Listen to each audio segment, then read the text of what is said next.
Dear students, मैं doctor Pradeep Chaudhary, lecturer physics, government polytechnic college Chittorgarh.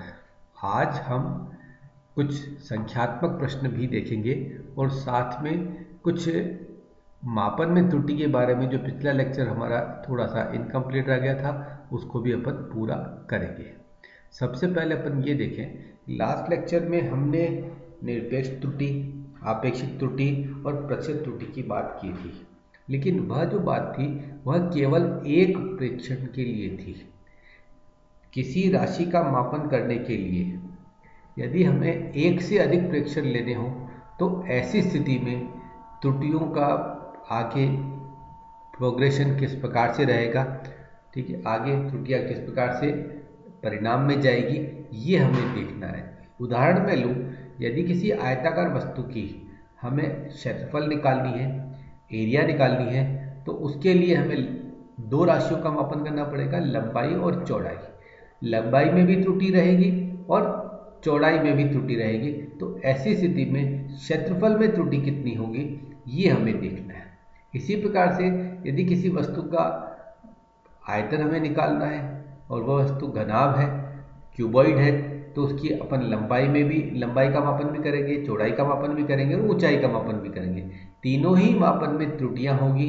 अब आयतन में त्रुटि कितनी रहेगी, ये किस प्रकार से आगे त्रुटि जो है वो प्रोग्रेस करेगी, रिजल्ट में जाएगी, ये हमें देखना है।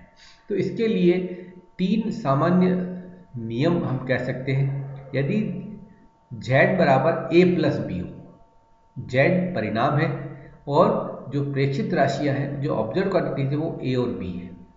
यदि z बराबर a प्लस बी हो या z बराबर a माइनस बी हो, अर्थात परिणाम जो है वो प्रेक्षित राशियों का योग हो या प्रेक्षित राशियों का व्यवकलन हो, तो ऐसी स्थिति में जो निरपेक्ष त्रुटि होगी डेल्टा z, वह होगी delta a plus delta b। कहने का अर्थ ये है कि यदि z बराबर a प्लस बी हो या z बराबर a माइनस बी हो, दोनों ही स्थितियों में z में परिणाम में होने वाली निरपेक्ष त्रुटि डेल्टा z होगी delta a plus delta b। Delta a के मापन में त्रुटि है और डेल्टा b के मापन में होने वाली त्रुटि है।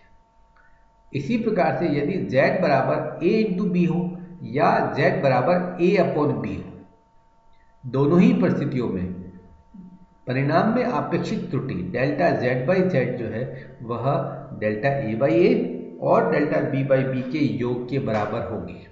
कहने का अर्थ ये है कि यदि परिणाम दो या अधिक राशियों का गुणनफल हो तो या दो या अधिक राशियों का भाग हो, z बराबर a इंटू बी हो या a अपॉन बी हो, तो दोनों ही केसेस में z में अर्थात परिणाम में आपेक्षिक त्रुटि relative error delta z by Z बराबर होगी delta a by A plus delta b by B.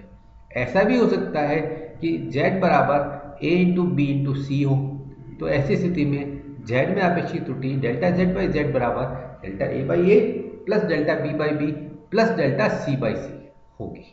तो इस प्रकार से अपन प्रेक्षित राशियों के गुणनफल या डिवीजन, मल्टीप्लिकेशन या डिवीजन में रिलेटिव एरर जो है लिख सकते हैं, आपेक्षिक त्रुटि लिख सकते हैं। इसी प्रकार से यदि z बराबर a की पावर m b की पावर n हो या z बराबर a की पावर m ओवर b की पावर n हो, दोनों ही स्थितियों में आपेक्षिक त्रुटि डेल्टा z बाई जेड बराबर m times delta a by A plus n times delta b by B होगी। अर्थात फॉर्मूला चाहे z इक्वल टू a की पावर m इंटू बी की पावर n हो या a की पावर m अपॉन b की पावर n हो, दोनों ही केसेस में z अर्थात परिणाम में आपेक्षिक त्रुटि डेल्टा z बाई जेड होगी m times delta a by A plus n times delta b by B.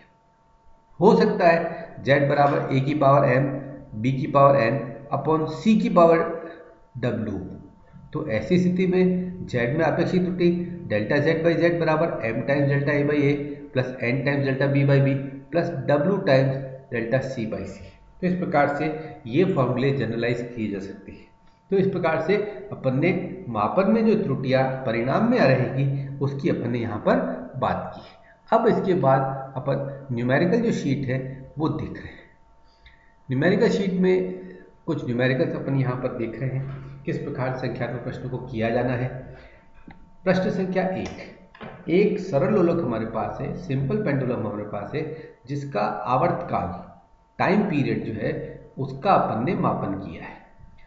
उसके मापन में 5 प्रेक्षण हमें प्राप्त हुए हैं, 2.63 second, 2.56 second, 2.42 second, 2.71 second and 2.80 second.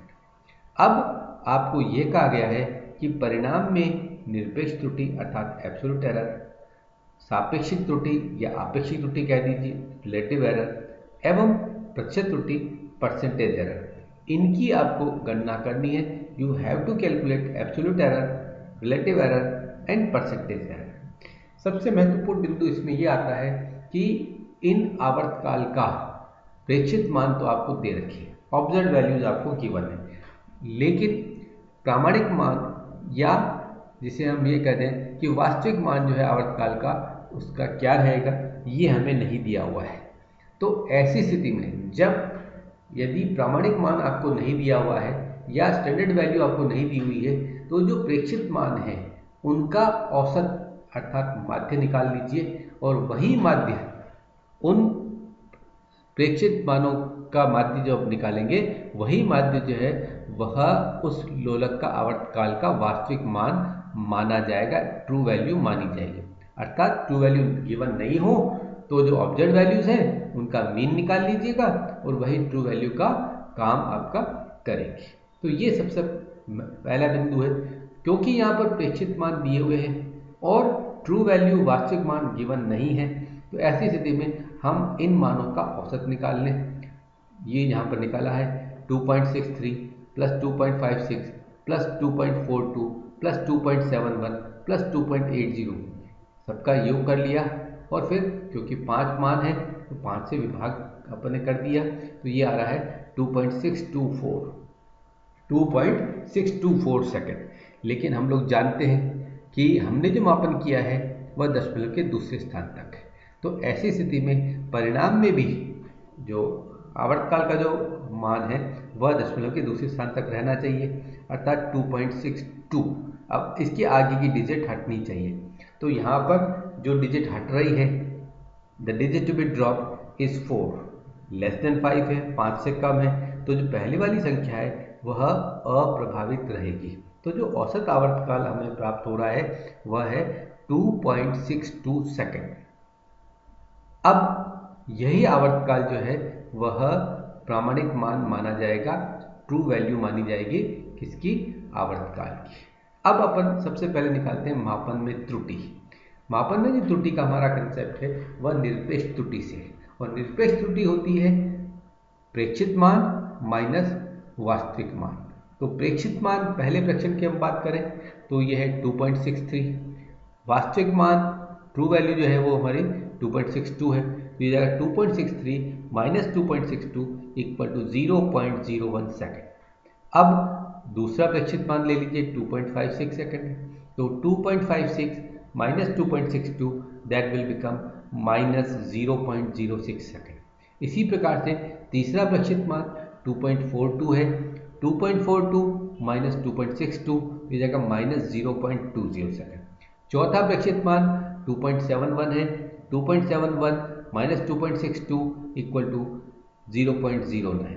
इसी प्रकार से पांचवा और अंतिम प्रेक्षित मान है 2.80 सेकेंड, तो यहाँ आ जाएगा 2.80 second minus 2.62 second equal to हो जाएगा 0.18 सेकेंड। इस प्रकार से पांचों प्रेक्षित मानों में हमने प्रत्येक प्रेक्षित मान में निरपेक्ष त्रुटि प्राप्त कर ली है।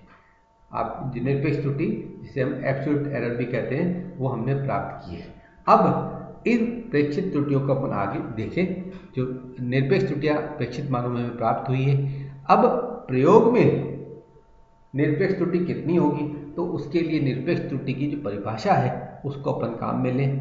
किसी भी प्रयोग में एक से अधिक प्रेक्षण लेते हैं, number of observation more than 1 हो, तो जो प्रयोग में निरपेक्ष त्रुटि का माध्य रहेगा, जिसे हम माध्य निरपेक्ष त्रुटि कहें, मीन एब्सोल्यूट एरर कहें, तो वह होती है जितने भी प्रेक्षित मानों में एब्सोल्यूट एरर आ रही है उनके मैग्नीट्यूड का एवरेज। मैं रिपीट कर रहा हूं, माध्य निरपेक्ष त्रुटि प्रेक्षणों में प्राप्त जो निरपेक्ष त्रुटि है उनके परिणामों का माध्य है, उनका जो परिमाण है उसका मैग्नीट्यूड जो रहेगा उसका मीन है। अर्थात अगर नेगेटिव साइन है तो उसको नेगेटिव साइन को आपको वहां कंसीडर नहीं करना है। तो वही चीज अपन यहाँ देखें, पहले प्रेक्षित मान में त्रुटि 0.01 लिख दिया अपन। दूसरे प्रेक्षित मान को देखिएगा, बहुत इंपॉर्टेंट है, -0.06 सेकंड। अब इसका परिमाण कितना रहेगा, मैग्नीट्यूड कितना रहेगा, 0.06, तो ये प्लस के साथ 0.06 लिखा जाएगा। अर्थात नेगेटिव साइन को आपको कंसीडर नहीं करना है, क्योंकि जो निरपेक्ष त्रुटि का माध्य है वह क्या होता है, निरपेक्ष त्रुटि के परिमाणों का माध्य, परिमाणों का माध्य, तो परिमाण में नेगेटिव साइन नहीं आएगा। इसी प्रकार से तीसरे प्रेक्षण में निरपेक्ष त्रुटि आ रही है -0.20 सेकंड, इसका परिमाण रहेगा 0.20 सेकंड, वो यहाँ लिखा जाएगा। इसी प्रकार से चौथे और पांचवें प्रेक्षण में जो निरपेक्ष त्रुटि प्राप्त हो रही है वह है 0.09 second and 0.18 second with positive sign, वो एज इट इज रह जाएगी। तो इस प्रकार से इन्हीं त्रुटियों के, इन्हीं निरपेक्ष त्रुटियों के एब्सोल्यूट एरर के जो मैग्नीट्यूड है उन मैग्नीट्यूड का अपन एवरेज निकाल लें। तो ये मैग्नीट्यूड का एवरेज अपन निकाल लिया, यहाँ पर ये आ रहा है 0.54/5 एंड दैट इज 0.11 सेकंड। ठीक है, तो इस प्रकार या 0.10 आएगा, समथिंग 108, और फिर अपन उसको दशमलव के दूसरे स्थान तक ले लेंगे, तो हो जाएगा 0.11 सेकंड। अतः आवर्तकाल का जो मान होगा वह रहेगा 2.62 सेकंड प्लस माइनस 0.11 सेकंड। अब यहाँ पर आप देख सकते हैं ये जो त्रुटि है वो इस प्रकार से व्यक्त की जाएगी, 2.6 सेकंड प्लस 0.1 सेकंड। 2.6 सेकंड, ये 2 हट जाए और ये यहाँ से 1 हट जाए, तो ये 2.62 प्लस 0.1 सेकंड।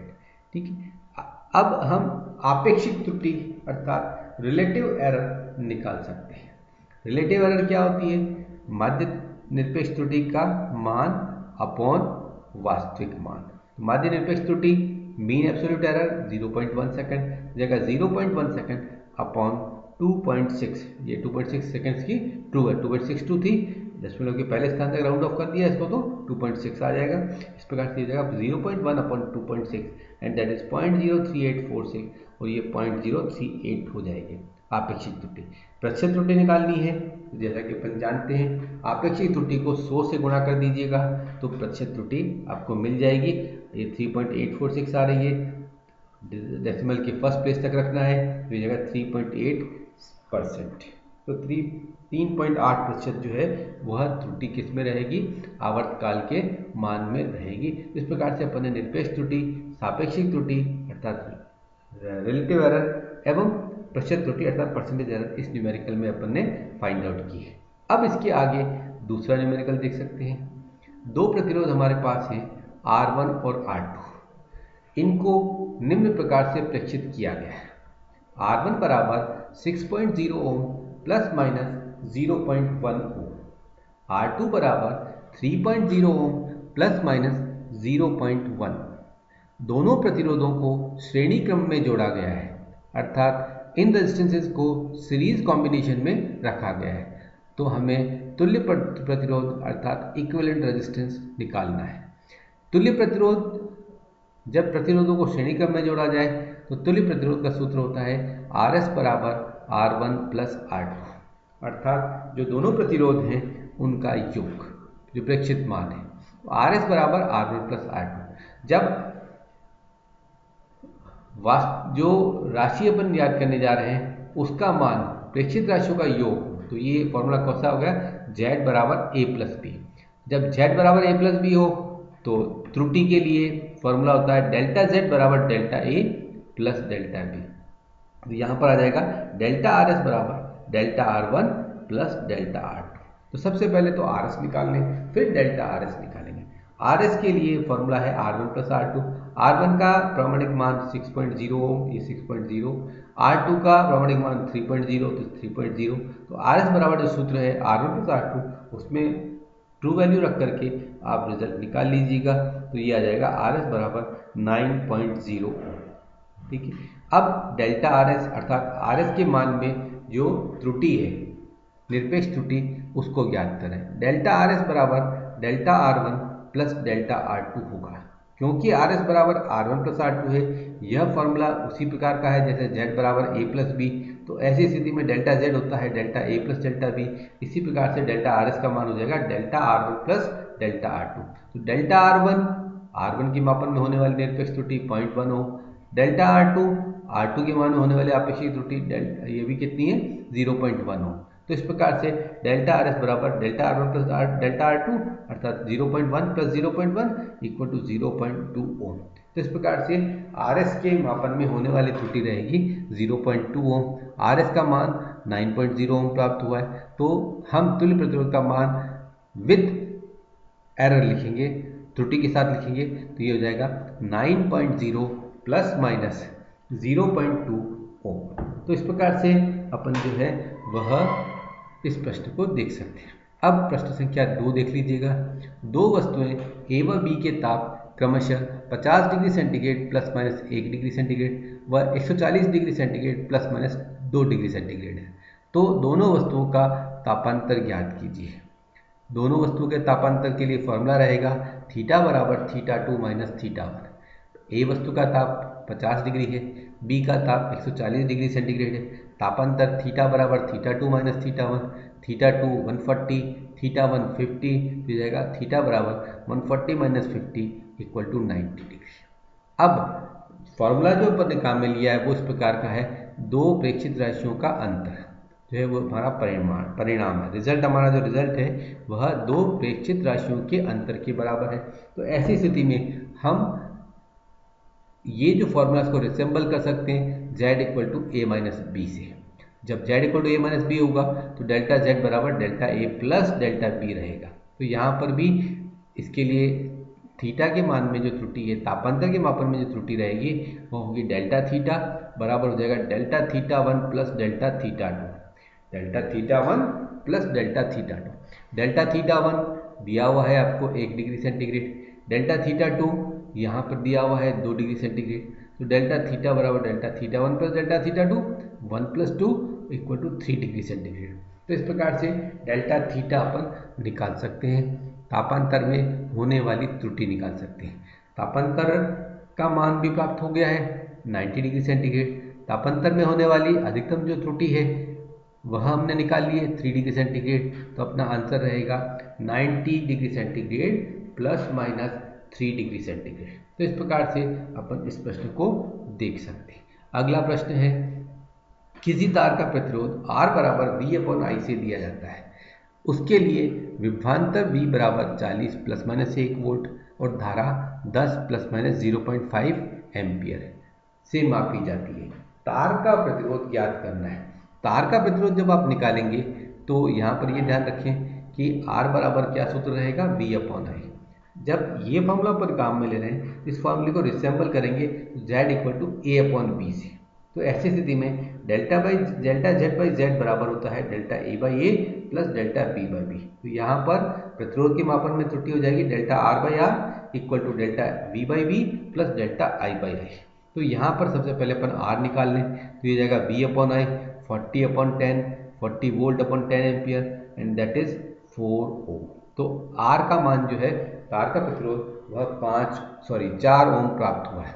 अब तार के प्रतिरोध के मापन में त्रुटि कितनी होगी, तो ये फॉर्मूला हमारे पास है delta R/R equal to delta V/B plus delta I/I। तो डेल्टा R की वैल्यू 4 तो डेल्टा R/4 हो जाएगा। Delta V/B, delta V 1 volt, V 40 volt, तो ये जगह 1/40। डेल्टा I/I, डेल्टा I की वैल्यू 0.5 ओम, I 10 ओम, तो 0.5/10। तो इस प्रकार से डेल्टा R/R की वैल्यू निकालेंगे 1/40 plus 0.5/10 that is 1/40 plus 1/20 and that is 3/40। और इस प्रकार से डेल्टा R/4 की वैल्यू आ रही है 3/40, तो डेल्टा R निकालेंगे वो आ जाएगा 3/10 इक्वल टू 0.3 ओम। तो इस प्रकार से R के मान में प्रतिरोध के मापन में होने वाली निरपेक्ष त्रुटि एब्सोल्यूट एरर अपन ने निकाल ली है। परिणाम कैसे लिखा जाएगा, प्रतिरोध प्लस माइनस निरपेक्ष त्रुटि। प्रतिरोध का मान प्राप्त हुआ है 4 ओम, निरपेक्ष त्रुटि 0.3 ओम। तो इस प्रकार से आंसर होगा 4 ओम प्लस माइनस 0.3 ओम। हम इसी प्रश्न में आपेक्षिक त्रुटि और प्रतिशत त्रुटि भी निकाल सकते हैं। आपेक्षिक त्रुटि होगी delta r by r, delta r 0.30, r 4.0 तो 3/40 इक्वल टू 0.075। इसका कोई मात्रक नहीं होगा क्योंकि जो मात्रक डेल्टा आर का है वही आर का है। तो इस प्रकार से आपेक्षिक त्रुटि का मापन किया हमने, वो आएगा 0.075। अब प्रतिशत त्रुटि निकालनी है। आपेक्षिक त्रुटि को 100 से गुणा कर दीजिए, 0.075 into 100 and that will give you 7.5%। तो इस प्रकार से प्रयोग में प्रतिशत त्रुटि प्रतिरोध के मापन में वह रहेगी 7.5%। एक प्रश्न और देख लीजिए।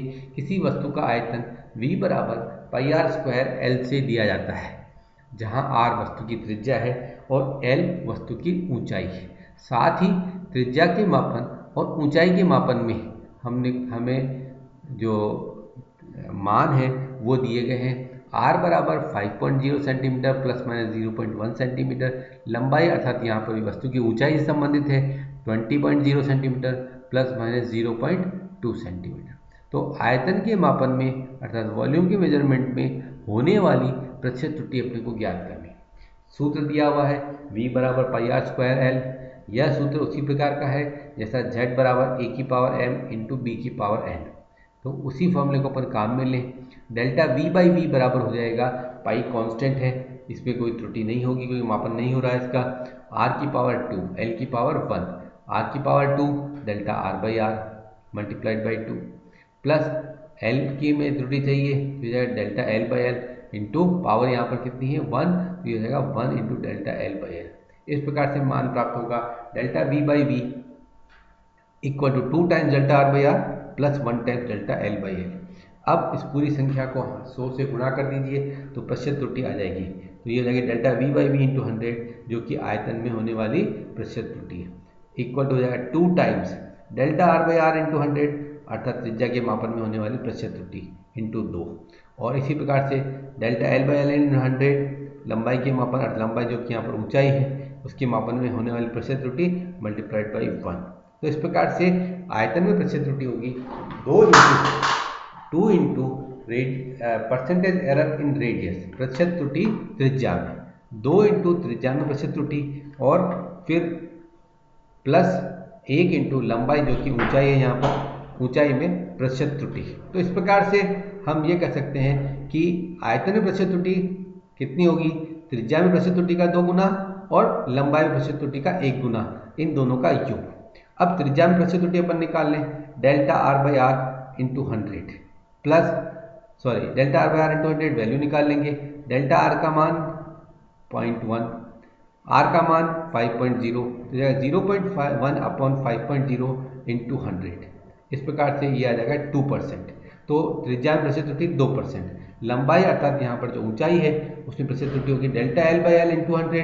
डेल्टा एल की वैल्यू 0.2, एल की वैल्यू 20.0 हो जाएगा 0.2 upon 20.0 into 100 and that gives you 1%।